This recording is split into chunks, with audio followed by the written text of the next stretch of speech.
Shalom, selamat malam Bapak Ibu, Saudara-saudari yang terkasih. Salam sejahtera untuk kita semua. Puji Tuhan, pada malam hari ini kita boleh berjumpa kembali di dalam persekutuan Kamis malam. Kamis 24 September 2020. Persekutuan pada malam hari ini akan dilayani oleh Bapak Penatua Setio Haryo Mahanduro dari GKI Pulau Mas dengan tema Kita berjaga-jaga, Allah beri sarana. Bacaan firman Tuhan pada malam hari ini diambil dari Efesus 6 ayat 10 sampai dengan ayatnya yang ke-20. Mari Bapak Ibu, kita akan siapkan hati dan pikiran kita untuk mengikuti persekutuan pada malam hari ini. Mari kita bersaat teduh sejenak.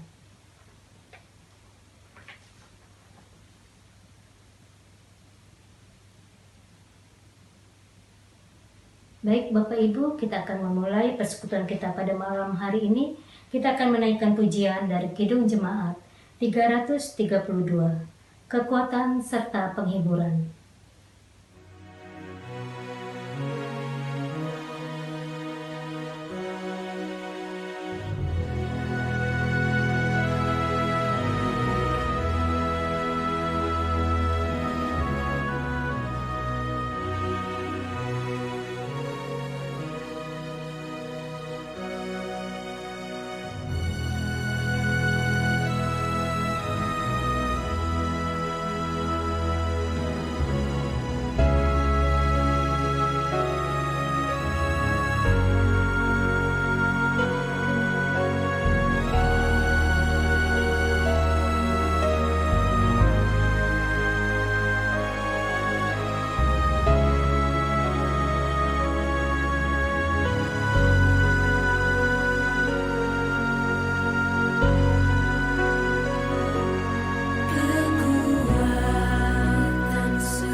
Baik Bapak Ibu, kita akan memohon pimpinan Tuhan.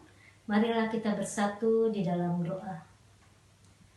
Bapa kami yang ada di dalam surga, kami mengucap syukur Bapa atas penyertaan-Mu dan atas segala berkat yang sudah Tuhan berikan di dalam kehidupan kami. Bapa, saat ini kami ingin bersekutu, memuji dan mendengarkan firman Tuhan. Kiranya Tuhan pimpin persekutuan kami pada malam hari ini dari awal hingga akhir. Dalam nama Tuhan Yesus kami berdoa. Amin.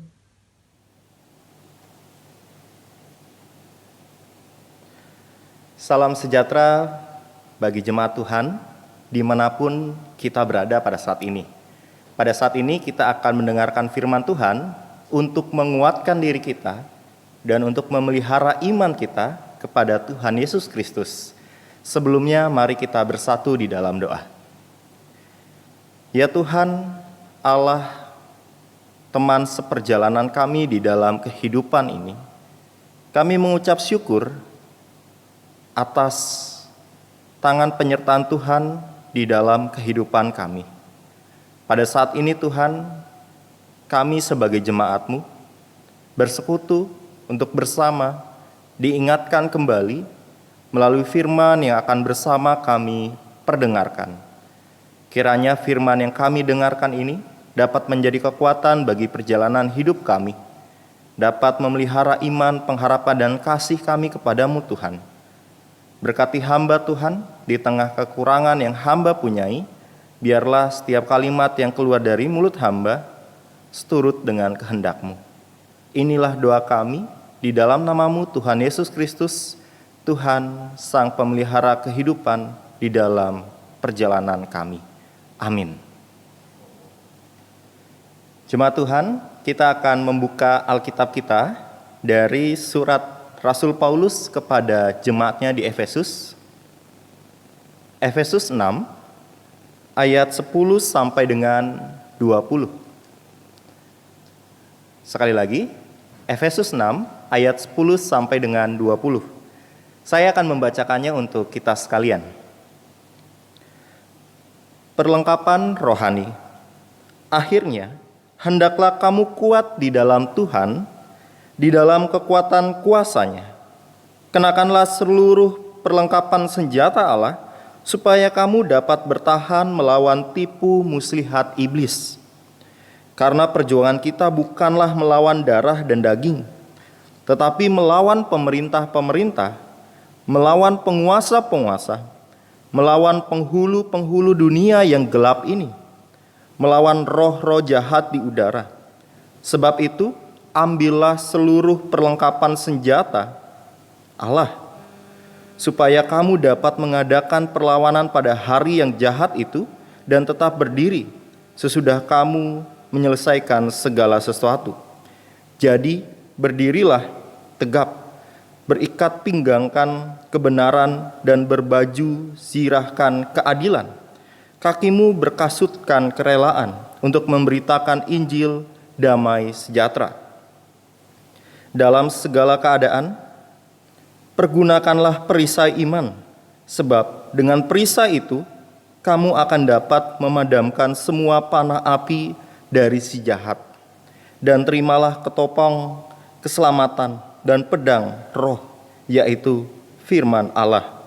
Dalam segala doa dan permohonan, berdoalah setiap waktu di dalam roh, dan berjaga-jagalah di dalam doamu itu, dengan permohonan yang tak putus-putusnya untuk segala orang kudus, juga untuk aku, supaya kepadaku, jika aku membuka mulutku, dikaruniakan perkataan yang benar, agar dengan keberanian aku memberitakan rahasia Injil, yang kulayani sebagai utusan yang dipenjarakan.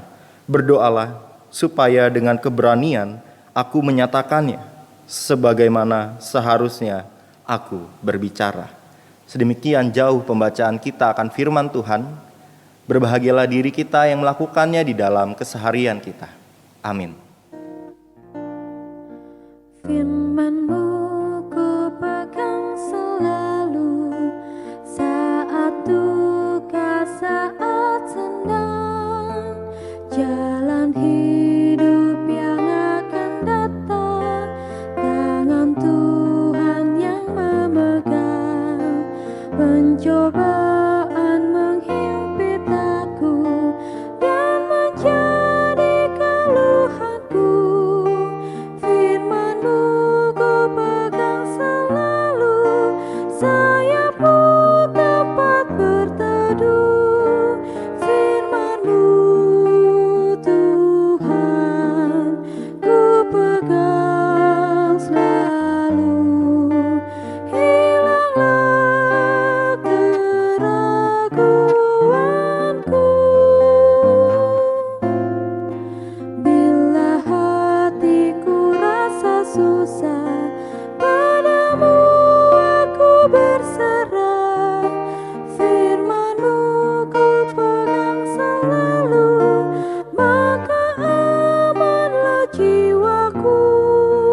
Shalom, jemaat Tuhan Yesus Kristus dimanapun diri kita berada. Kiranya damai sejahtera Tuhan bersama di dalam kehidupan yang kita jalani, agar kita dapat melangkah dalam terang damai Tuhan di dalam pergumulan yang kita rasakan. Jemaat Tuhan, pada saat ini kita akan merenungkan firman Tuhan yang tadi telah kita bacakan bersama. Surat Efesus ditulis oleh Rasul Paulus, jemaat Tuhan. Pada saat itu, Rasul Paulus berada di dalam penjara. Tentu melihat hal ini, diri kita dapat membayangkan bagaimana kondisi Rasul Paulus ketika dia menulis surat kepada jemaat di Efesus. Kondisi yang tentu tidak mengenakan, karena tentu bukan tempat yang enak untuk Rasul Paulus menuliskan suratnya. Dan juga bukan tanpa alasan Rasul Paulus mendekam dalam sebuah penjara. Akan tetapi kondisi ini tidak membuat Rasul Paulus patah semangat, tidak menjadi halangan bagi Rasul Paulus untuk tetap memelihara iman jemaat Tuhan, terkhusus pada konteks saat ini, yaitu di kota Efesus. Terlebih Rasul Paulus melihat bahwa jemaat di Efesus membutuhkan penguatan di dalam iman kepada Tuhan Yesus Kristus karena konteks kehidupan yang mereka alami. Jemaat Efesus diperhatikan oleh Rasul Paulus karena memang kurang lebih selama 3 tahun Rasul Paulus berada di kota tersebut, berada di dalam kehidupan jemaat Efesus. Ia bisa melihat, ia bisa mengetahui bagaimana kehidupan jemaat di sana. Kota Efesus sendiri pernah menjadi kota pelabuhan perdagangan yang besar. Akan tetapi lambat laun kota ini menjadi sepi. Meskipun begitu, kota Efesus menyimpan keindahan dari segi arsitekturnya, terkhusus kuil-kuil penyembahan terhadap Dewi Artemis. Ditambah kota ini juga dipimpin oleh seorang kaisar yang mengharuskan penduduk kota ini tunduk kepada kaisar ini. Melihat konteks kehidupan jemaat Tuhan di kota Efesus, kita dapat melihat bahwa ada tantangan besar untuk mereka memelihara iman kepada Kristus. Butuh perjuangan untuk mereka dapat tetap berpegang teguh di dalam iman kepada Kristus di situasi yang tidak mendukung mereka. Oleh karenanya Paulus mengirimkan surat ini untuk menguatkan iman jemaat Efesus. Jemaat yang dikasihi Tuhan, pada saat ini bukankah kita juga menghadapi situasi yang tidak mengenakan? Situasi saat diri kita bergumul dalam pertumbuhan iman kita. Bila berbicara tentang ketidakadilan, penindasan, kerusakan alam, kekerasan, dan banyak lagi keberdosaan manusia adalah pergumulan-pergumulan yang kita hadapi di dalam perjalanan iman kita. Kita tentu harus memilih kebenaran di dalam Tuhan. Dan ini merupakan pergumulan yang sejak dahulu manusia atau kita hadapi. Tetapi pada saat ini, diri kita sedang menghadapi sebuah pergumulan yang saya rasa secara pribadi baru, yakni ketika diri kita tidak dapat beribadah, berkumpul di dalam gedung gereja. Apakah ketika situasi ini terjadi dalam kondisi pandemi ini, maka pertumbuhan iman kita menjadi layu atau bahkan mati? Apakah ketika situasi ini terjadi, nilai persekutuan yang ada di dalam hidup kita menjadi hilang? Dan apakah diri kita tidak dapat bertumbuh di dalam iman kita kepada Kristus? Sebuah pergumulan yang tentunya bukan hanya kita saja yang menghadapi, banyak orang yang menghadapi. Bagaimana dahulu gereja menjadi tempat atau menjadi salah satu tempat untuk bertumbuh di dalam iman, tetapi sekarang kita melakukan sebuah persekutuan yang berbeda dari beberapa tahun lalu atau waktu yang lalu. Gereja sendiri, jemaat Tuhan, ada dua nilai. Nilai pertama adalah gereja yang terlihat. Gereja yang terlihat itu gereja yang seperti apa sih? Gereja GKI Rawamangun, gedungnya, parkirannya, pintunya, tempat ibadahnya, ruang-ruang konsistori, ruang-ruang ibadah anak dan lain sebagainya adalah bentuk gereja yang terlihat. Alamat, kantor sekretariat, dan lain sebagainya adalah sebuah bentuk gereja yang terlihat. Kalau dengan bahasa lain, gereja itu adalah gedungnya. Tetapi ada nilai lain yang bisa kita dalami dari sebuah arti gereja, yaitu gereja yang tidak terlihat. Gereja yang tidak terlihat itu apa? Gereja yang tidak terlihat adalah diri kita yang telah dipanggil keluar dari keberdosaan kita. Gereja yang tidak terlihat itu apa? Diri saya dan juga diri jemaat sekalian. Keluarga yang kita punyai adalah gereja yang tidak terlihat. Pertemanan kita yang kita punyai adalah gereja yang tidak terlihat. Bahkan persekutuan kita pada saat ini adalah bentuk gereja yang tidak terlihat. Sebuah nilai yang pada saat ini rasanya kita dalami. Bentuk gereja yang tidak terlihat. Sehingga ketika kita merasakan pergumulan pada saat ini, gereja bukan menjadi mati atau tidak bertumbuh, tetapi gereja tetap berada di dalam pelayanannya, gereja tetap menjalankan fungsinya di dalam keluarga kita, pribadi kita, pertemanan kita, dan lain sebagainya.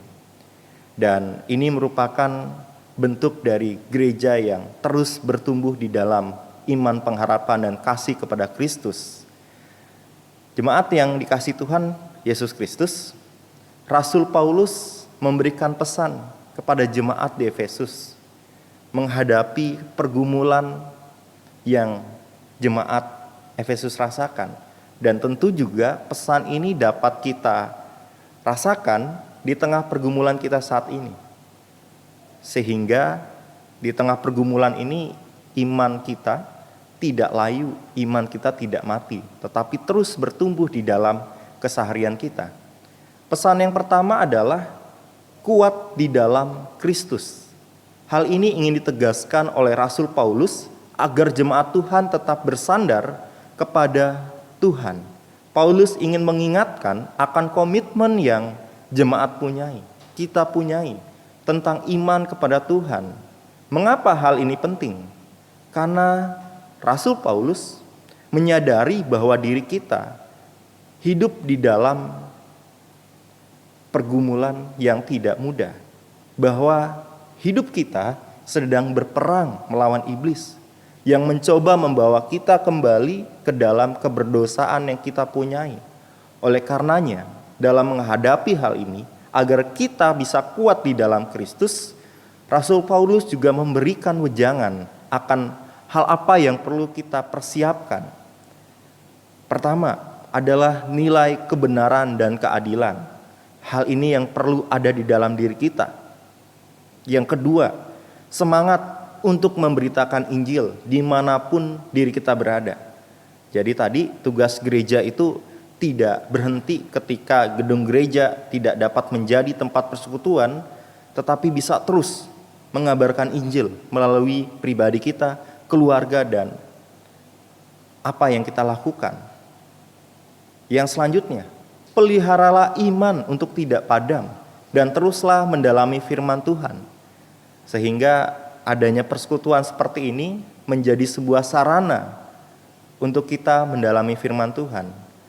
Kita tidak bisa berkumpul di dalam persekutuan di gereja, tetapi bukan menjadi alasan untuk kita tidak mendalami firman Tuhan. Salah satunya adalah media yang saat ini sedang kita lakukan. Dan janganlah jemu di dalam berpengharapan kepada Tuhan di dalam doa kita. Doa membuat diri kita menjadi kuat. Doa membuat diri kita mempunyai harapan bahwa hari depan akan menjadi hari yang lebih baik. Dan dalam suratnya, pada bagian terakhir dari perlengkapan ini adalah jemaat untuk diajak untuk mendoakan Paulus di dalam mengabarkan Injil. Sebuah pesan yang pada saat ini juga kita diingatkan bahwa jemaat tetap dapat terus berpartisipasi di dalam misi gereja, di dalam kegiatan gereja, di dalam persekutuan yang ada di dalam gereja. Mendoakan agar gereja Tuhan tetap terus menjalankan misi untuk menghadirkan, mewujudkan kerajaan Allah. Dalam kondisi yang kita hadapi saat ini, bukan menjadi alasan untuk iman kita tidak bertumbuh, tetapi dengan daya kreativitas yang Tuhan berikan kepada kita, kita tetap bertumbuh di dalam iman kepadanya. Kita tetap berjaga dengan memberikan dampak damai sukacita, berjaga-jaga dengan terus berusaha menghadirkan kerajaan Allah di dalam kehidupan kita, dan berjaga-jaga dengan terus berpengharapan kepada Tuhan, karena Tuhan menyediakan begitu banyak sarana untuk kita berjaga-jaga di dalam Tuhan. Tuhan memampukan diri kita. Amin.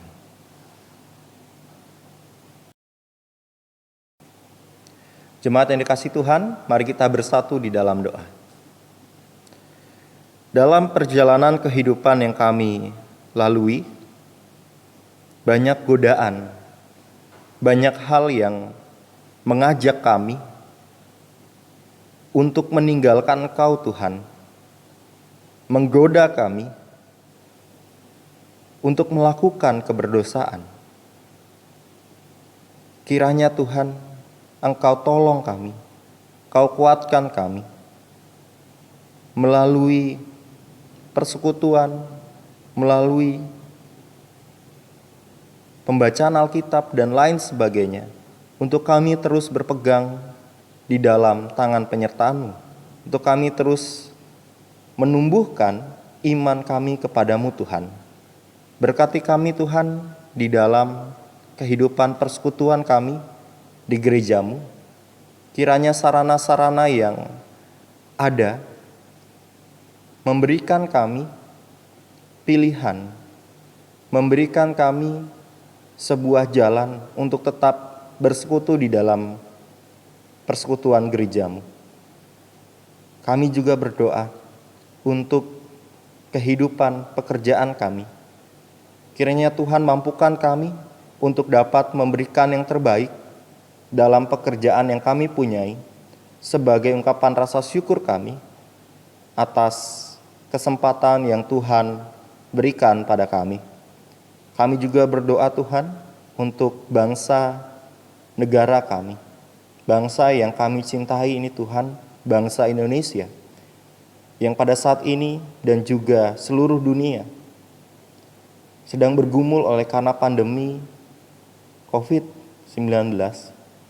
Kiranya Tuhan mampukan kami untuk dapat menjaga diri kami dan juga orang-orang yang dekat dengan kami, untuk kami dapat melaksanakan, untuk kami dapat mematuhi protokol-protokol yang ada di dalam keseharian kami. Biarlah ini menjadi sebuah penanda bahwa kami mencintai sesama kami dan juga diri kami. Dan Tuhan mampukan para tenaga medis yang tengah berjuang untuk merawat, mengobati. Mampukan pemerintah Tuhan, baik pusat maupun daerah, untuk terus bersinergi di dalam penanggulangan pandemi ini. Dan mampukan kami Tuhan sebagai gereja-Mu untuk berperan serta membantu sesama kami, untuk berperan serta di dalam kondisi yang ada pada saat ini. Dan kiranya Tuhan, kami dapat terus berjaga-jaga di dalam kehidupan kami, berjaga untuk terus menantikan-Mu, berjaga untuk terus menyebarkan kabar damai sukacita di tengah-tengah kami. Inilah doa kami, di dalam nama-Mu Tuhan Yesus Kristus, Tuhan yang telah mengajar kami berdoa. Bapa kami yang di surga, dikuduskanlah nama-Mu, datanglah kerajaan-Mu, jadilah kehendak-Mu di bumi seperti di surga. Berikanlah kami pada hari ini makanan kami yang secukupnya, dan ampunilah kami akan kesalahan kami, seperti kami juga mengampuni orang yang bersalah kepada kami. Dan janganlah membawa kami dalam pencobaan, tapi lepaskanlah kami dari yang jahat. Karena Engkaulah yang punya kerajaan, kuasa, dan kemuliaan sampai selama-lamanya. Amin. Baik Bapak Ibu, kita sudah mendengarkan firman Tuhan. Biarlah firman Tuhan boleh selalu tinggal dan selalu bertumbuh di dalam hati kita semua. Dan biarlah firman Tuhan juga boleh menjadi kekuatan untuk kita semua di dalam menjalankan kehidupan kita hari lepas hari. Baiklah Bapak Ibu, kita juga akan memuji Tuhan kembali dari Kidung Jemaat 350. Oh berkati kami.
Jemaat yang dikasihi Tuhan Yesus Kristus, mari kita menutup ibadah kita pada malam hari ini. Ya Tuhan, biarlah diri kami mengarahkan hati, pikiran, dan hidup kami kepadamu. Biarlah dalam setiap langkah hidup kami memuji, memuliakan Engkau. Dan biarlah kami terus belajar untuk mengasihi sesama kami di dalam kehidupan yang telah Tuhan berikan pada kami. Kami akan meminta berkat daripada Tuhan. Tuhan memberkati kita dan melindungi kita. Tuhan menyinari kita dengan wajah-Nya dan memberi kita kasih karunia. Tuhan menghadapkan wajah-Nya kepada kita dan memberi kita damai sejahtera. Amin.